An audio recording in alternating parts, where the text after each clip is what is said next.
Happy birthday ပါ Gemini Happy birth season ပေါ့နော် day တော့မဟုတ်ဘူးit's your season Gemini လေးတွေရဲ့ season ဖြစ်တဲ့အတွက်ကြောင့်မလို့ it's a social time it's a learning time it's a communication buzzing time အဲ့တော့ဒီအချိန်က social life က active ပြန်ဖြစ်လာတာတွေ mental activity တွေကအရန်ကိုပြန်ပြီးလှုပ်ရှားလာတာတွေသင်ကျင်တာလေ့လာကျင်တာ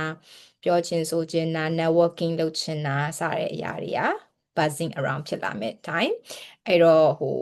အရင်တော့က water sign တွေလိုမျိုး emotional time မဟုတ်တော့ဘူးပြီးခဲ့တဲ့ Taurus လိုမျိုး stable နဲ့ grounded နဲ့ညီငြိမ်သွားတဲ့အချိန်မျိုး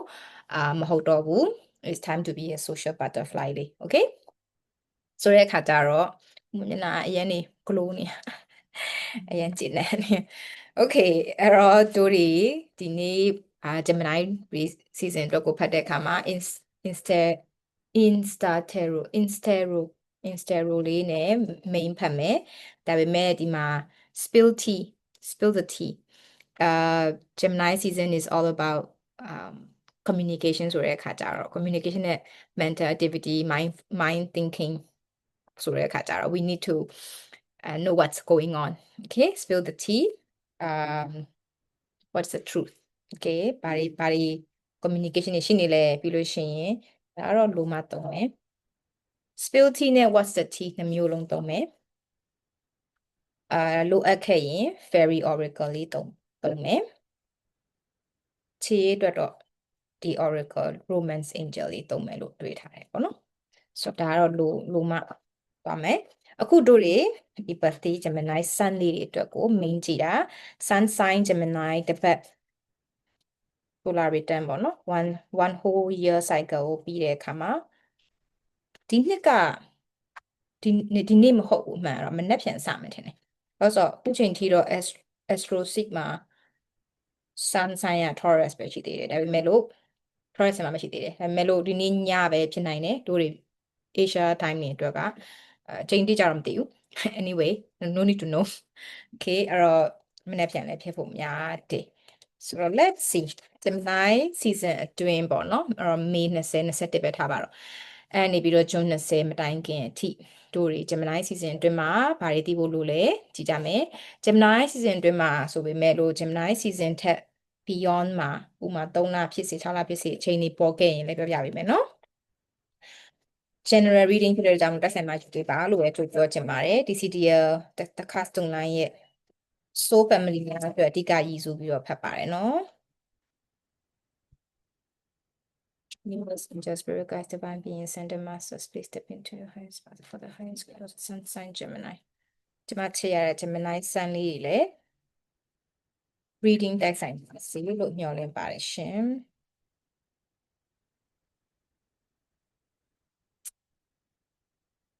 Four of Pentacles နဲ့ Ace of Wands ဒါလေးကတော့အရင်ဦးဆုံးထိုးထောင်နဲ့ထွက်လာလို့ခဏဖယ်ထားမယ်နော် Okay အရင်ဦးဆုံးထွက်လာတာက Gemini လေး Nine of Cups ဆူတောင်းနေပြည့်ဖို့ရှိတယ်အဲ့တော့တချို့က Gemini Sun မှာကြည့်လို့ရမှာလားဆိုရင်တော့ Gemini ကကိုယ့်ရဲ့ birth chart မှာထူးခြားတဲ့နေရာ position တွေမှာသို့မဟုတ် planet တွေမှာရှိနေရှင်ဥပမာ Gemini Ascendant Gemini MC Midheaven Gemini North Node စသဖြင့်သို့မဟုတ်Gemini အထင်ကရ planet တွေရှိနေတယ် planet တွေအရင်များက Gemini zodiac ထဲမှာရှိနေရဆိုရင်လည်းထောင်လို့ရနိုင်တယ်ဒါပေမဲ့လို့ sun အဓိကပေါ့နော် Gemini လေးတွေ feeling satisfied and grateful for all the orders coming in for our limited edition cups အဲ့တော့တချို့ Gemini တွေကတကယ်ကို limited edition product တွေကိုရောင်းနေတာမျိုးရှိသလားတော့မသိ online shopping လို့ပါတော့ဘယ်လိုဖြစ်ပါအခုချိန်မှာ order တွေအရင်အကောင်းနေတဲ့ကြောင့်မလို့ order တွေလာသမျှကိုဂျင်းနဲ့စွာနဲ့ရောင်းချနေတယ်တဲ့ဆိုတော့ကိုစုတောင်းထားတဲ့အရာတွေပြည့်ုံနေမဟုတ်ဘူးကိုရဲ့ energy ကိုကအခုချိန်မှာ limited edition energy လူတိုင်းကိုလည်းဒီ energy ကိုမပေးတော့ဘူး energy ကိုနည်းနည်းလေးပို့ပြီးတော့ high value လောက်လာပြီတန်ရပဲဆိုတဲ့ဟာမျိုးလေးတွေလည်းဖြစ်လာပြီ okay Pisces Cancer Scorpio လေးတွေနဲ့လည်းနည်းနည်းအလုပ်လုပ်နေတာကိုတွေ့ရတယ်Pisces Cancer Scorpio energy အပြင်ကိုကနန်သမိုင်းတွေလုံးလုံးတွေ့ရတယ်ကိုယ့်ရဲ့ကိုလာမွေးတဲ့သူတွေ 6လပိုင်းမှာလည်းလာမယ့်6လပိုင်းစက်တင်ဘာလမှာလည်းပြောင်းလဲတစ်ခုခုကိုလိုချင်တာတစ်ခုခုရလာနိုင်တဲ့သဘောလေးတွေရှိတယ်တချို့ Gemini လေးတွေကအခုချိန်မှာစာတွေအရင်ရေးချင်နေရရှိတယ် pencil in hand I can create entire worlds and bring my imagination to life limitless possibility affirmation တွေအပြင်ကို script writing နဲ့ကိုယ့်ရဲ့ဖြစ်ချင်တဲ့ဘဝအတွက်အခုလာမယ့်26မေ new moon Gemini မှာရေတို long short term ပေါ့နော် long term တော့မဟုတ်ဘူးဒါပေမဲ့ short term အတွက်အမြန်ဆုံးအကောင့်ထဲပေါ်ဖြစ်လာစေခြင်းနဲ့ဆူတောင်းတွေကို affirmation တွေကိုကောင်းကောင်းရေးလို့ရတဲ့အချိန်မျိုး your new manifestations are happening for you ပြီးတော့ fire sign Aries Leo Sagittarius energy ကိုတွေ့တယ်ပေါ့နော်ပြီးတော့တစ်ကနန်းသမားတွေတရက်တလာမွေတာတို့ life path personal year 1သမားတို့ I don't know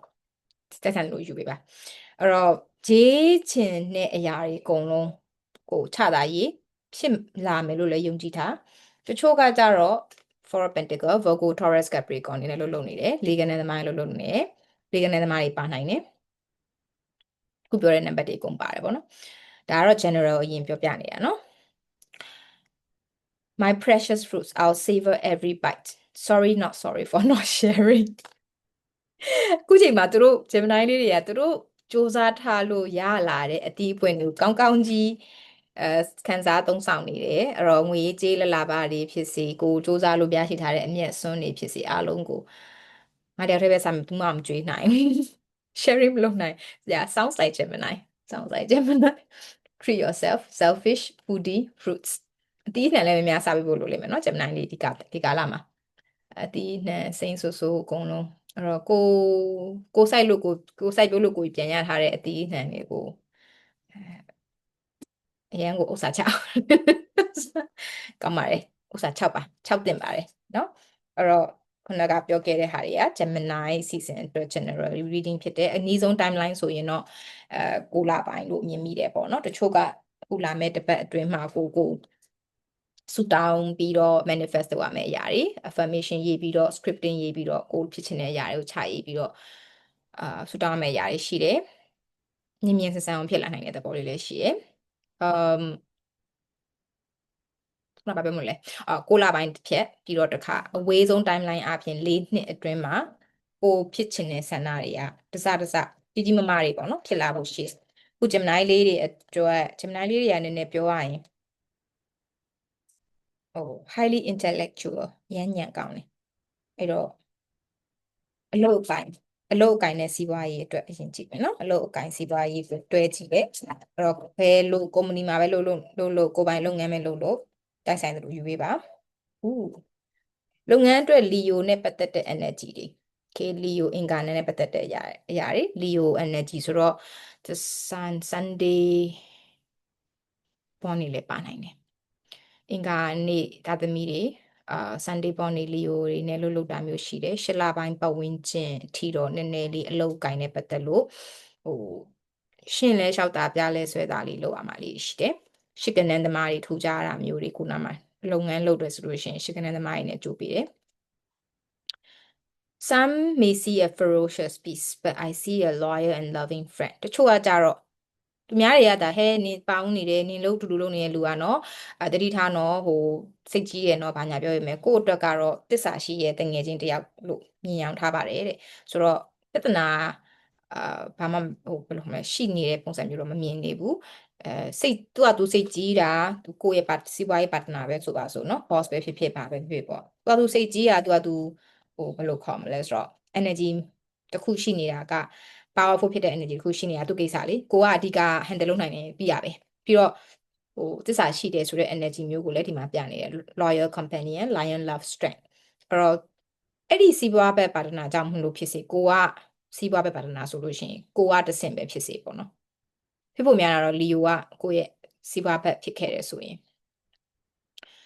သူတို့ရဲ့အရှိန်အဝါကိုလည်းကိုကအများကြီးအဟံအများကြီးလည်းသုံးနေရတဲ့သဘောရှိနိုင်တယ် King of Swords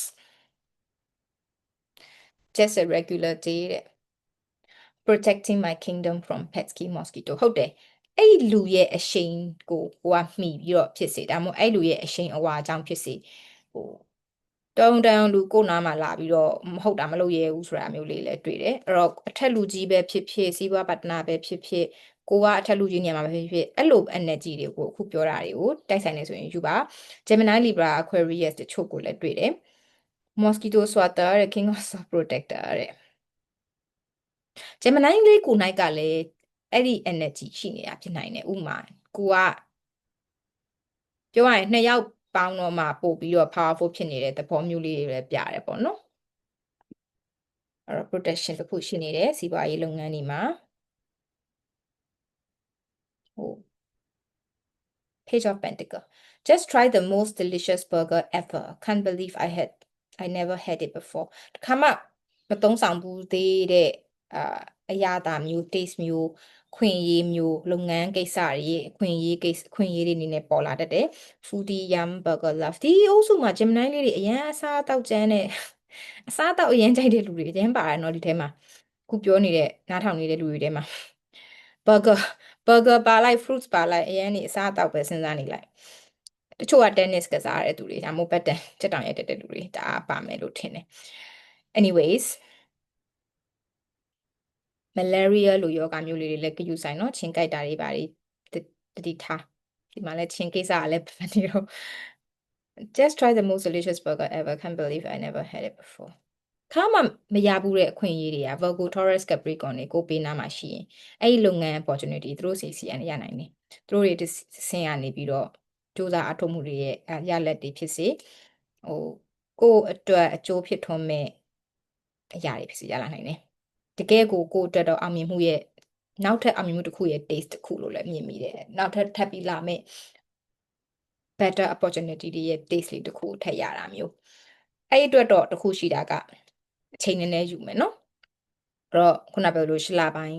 ပတ်ဝန်းကျင်မှာစတာမျိုးစမယ်အလုပ်မျိုးသို့မဟုတ်ရှစ်လပိုင်းနောက်ပိုင်းမှာစတင်ပြီးတော့အကောင့်ထဲပေါ်လာတာမျိုးစီးပွားရေးမှာတွေ့ရတယ် The Hangman စနစ်ကနန်းသမားတွေပါနိုင်တယ်စနစ်ရဲ့စနစ်လမွေးသူတွေ The Hangman being stuck isn't always a bad thing sometimes it's a reminder to slow down be present and trust the universe has a plan presence အခုချိန်မှာ presence moment မှာ focus အရင်ထားအဲကြောင့်မလို့လောလောဆယ်မှာခြာရည်တဲ့ဆူတောင်းတွေကလက်ရှိ immediate energy မှာအမြန်ဆုံးဖြစ်လာနိုင်တဲ့ဟာတွေကိုတွေးပါ whole long term အတွက် plan စရာမလိုသေးဘူး okay အထူးသဖြင့်စီးပွားရေးလုပ်ငန်းဆိုင်ရာတွေမှာအဲ့တော့တချို့ကအလုပ်ကိုင်တစ်တွေပါရလာနိုင်တာပေါ့နော်အချိန်နည်းနည်းပေးရတာတခုတော့ရှိတယ်ဒါကတော့ငွေကြေးအတွက်အရင်ဦးဆုံးထွက်လာတဲ့ကတ်ကတဖူငွေကြေးကိစ္စတချို့မှာ energy reset တွေတွေ့တယ် Hey there world is the fool reporting for duty with a heart full of hope and a head full of dreams let's see that kind of magic what kind of magic we can make happen today the fool spread love and light ငွေကြေးကိစ္စအတစ်တခုခါမှမလုပ်စဘူးဟာတခုလုပ်ဖို့ plan ရှိနေလားရှိတယ်ဆိုလို့ရှိရင် Gemini လေးတွေအရန်ကိုညွှန်လင်းချက်တွေတအားရှိတယ် it's really hopeful ပေါ့နော်ခါမှမလုပ်ဘူးလို့ဆိုပြီးတော့ကြောက်မနေပဲသဘောလေးတွေလည်းတွေ့တယ်အရန်မိုက်တယ်လေဒီ energy ကနော်ပြီးတော့Uranus Aquarius energy ကိုတွေ့မိတယ် Sun sign moon sign စသဖြင့်ပေါ့နော် Aquarius energy ရှိတဲ့လူတွေနဲ့တွဲလို့ရတယ်စီးပွားရေးကိစ္စဆိုတာထက်ငွေရေးကြေးရေးအတွက်ကသူတို့တွေနဲ့လုပ်လို့ရတယ်အမြင်ရှိတဲ့သူတွေလို့လည်းမြင်မိတယ်ဟိုမကြောက်နဲ့လှုပ်ရှားရှာအတူတူလှုပ်ကြမယ်ဆိုတဲ့သူမျိုးဒါကတော့ဒီကတ်ကိုဖန်တီးတဲ့tarot ကတ်တွေဟိုဖြစ်တဲ့ Pamela Coleman Smith ရဲ့energy ကဒီမှာလဲစားပြနေပြီခေါက်ဆွဲ ramen စားပြနေဂျပန်နေပါသွားဖို့ plan ရှိလားမသိဘူး Gemini တွေ The noodles say deliciousness is in your future fortune teller ramen love ခီးပဲသွားဖို့ plan ထားရဆိုလို့ရှိရင်အဲ့ဒီစီးပွားရေးလုပ်မဲ့ကိစ္စငွေကြေးကိစ္စဂျပန်နဲ့ပတ်သက်တဲ့ပစ္စည်းဂျပန်နဲ့သွားမယ်ဟာမျိုးရှိရဆိုကောင်းတယ်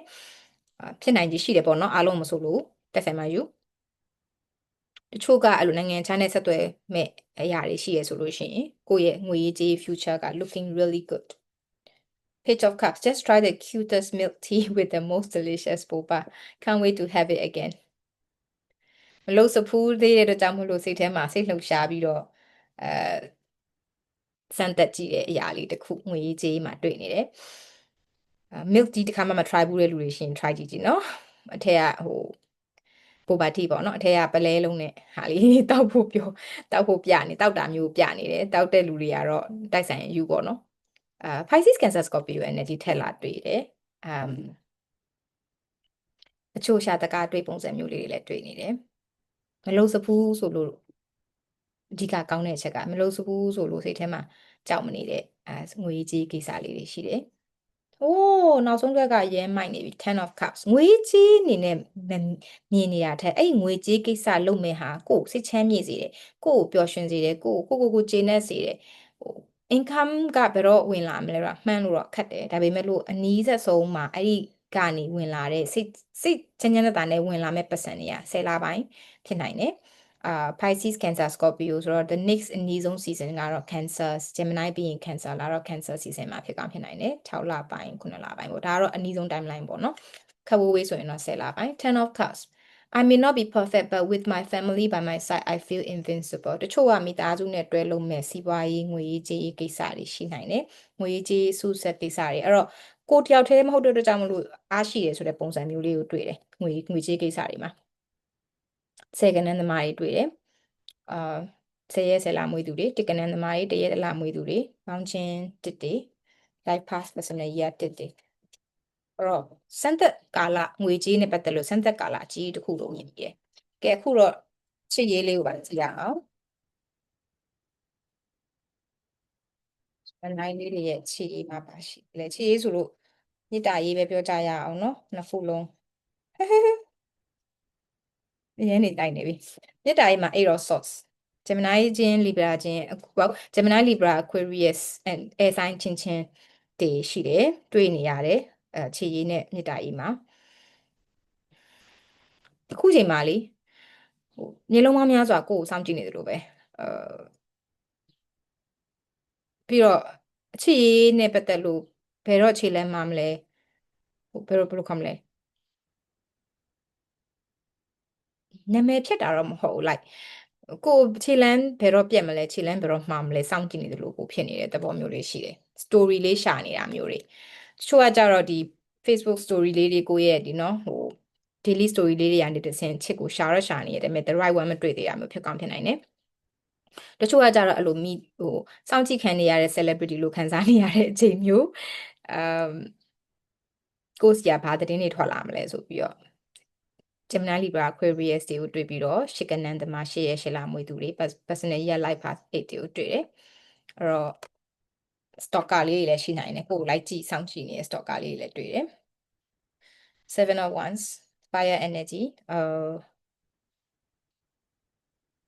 Aries Leo Sagittarius အပြင်ခုနှစ်ကနန်း9ရက်9လမွေးသူတွေ love connection တွေမှာတွေ့တယ်ပြီးတော့ဟိုဟာနည်းနည်းလေး life path personal year 7အပြင်နည်းနည်းလေးစိတ်ထဲမှာဗာမြင်မိလဲဆိုတော့ချစ်ရေးကအခုချိန်မှာတိတ်ပြီးတော့လေမလှုပ်ရှားတာနည်းနည်းကောင်းတယ်ကိုလေးဟို radar ထဲမှာထားရင်ထားပေါ့နော်ဒီမှာချစ်သူမရှိသေးတဲ့လူတွေအနေနဲ့ဆိုလို့ရှိရင်အခုတလောမှာနည်းနည်းဟိုအခြေရေးမှာလည်းနည်းနည်း abusive energy လေးနည်းနည်းတွေ့တယ်အကယ်၍တကယ်ယူဖြစ်နေတယ်ဆိုလို့ရှိရင် you need to speak up okay you need to abusive ဆိုတာဟိုလိုမျိုးရိုင်းနေနဲ့နေမှာ abusive မဟုတ်ဘူးနည်းနည်းဟိုစကားတွေနဲ့တည်ရမလားကိုယ်နာကျင်အောင်ပြောတာမျိုးလဲ abuse ပဲပေါ့နော်အဲ့တော့ I won't tolerate it I'm standing up for myself and others who have them hurt by hurtful words ဥမာ idiot တို့ fat တို့တည်ရမလားကို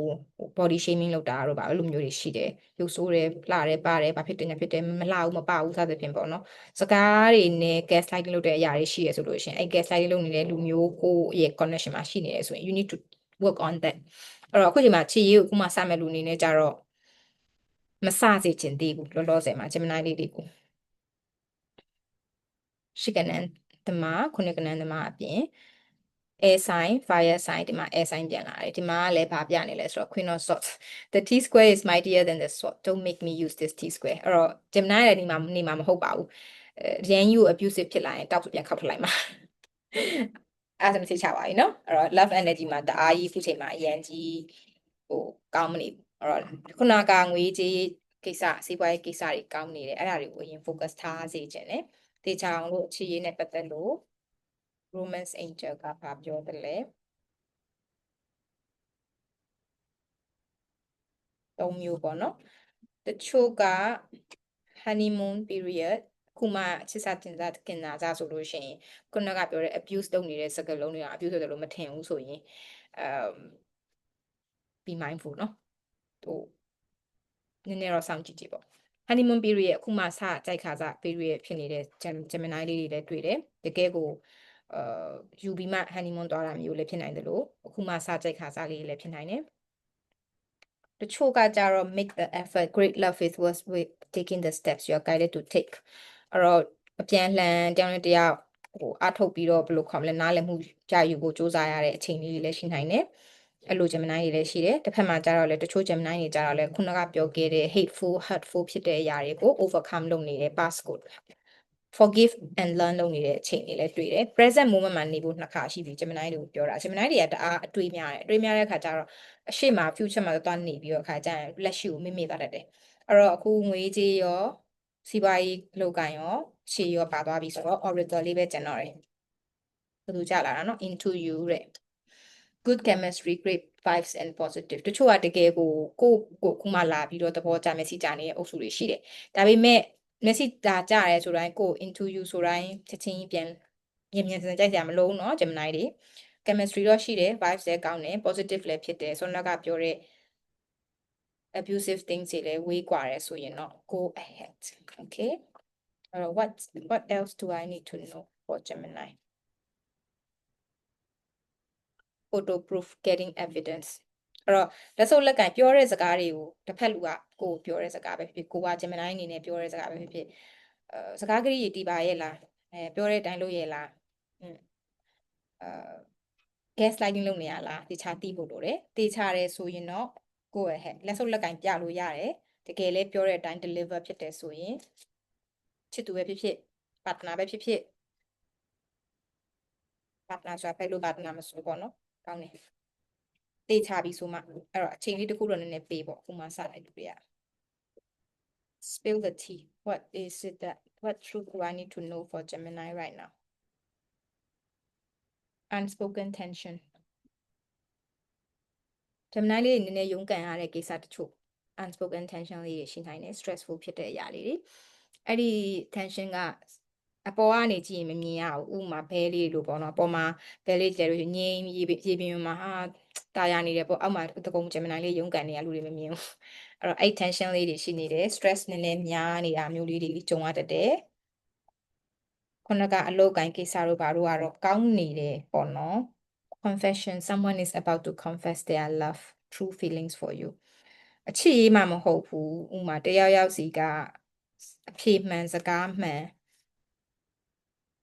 အမြင်မှန်ကိုပြောလာတာမျိုးကိုစီကိုကြုံကြရတတ်တယ်ဥမာ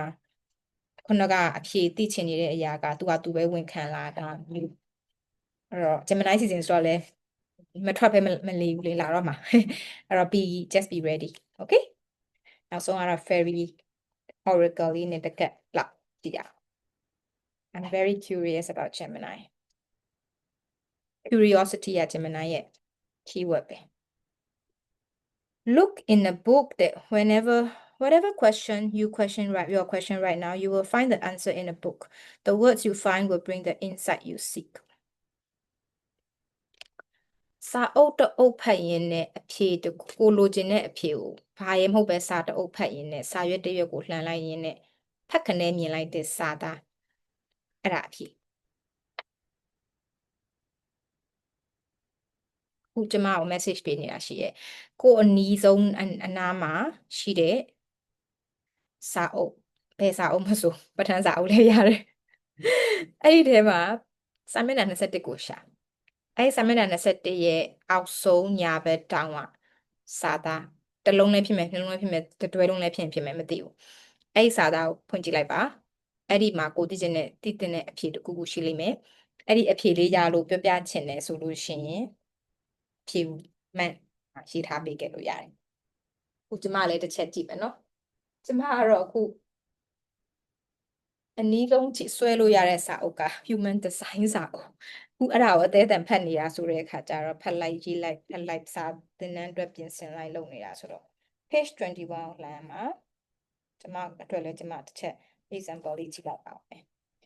ညာဘက်ထောက်အောင်ဆုံးမှာဖာရေးထားဆိုတော့ prepare to meet yourself prepare to meet the real you တဲ့ဒါသားတွေကပြောင်မြောက်လုံးနေပြီ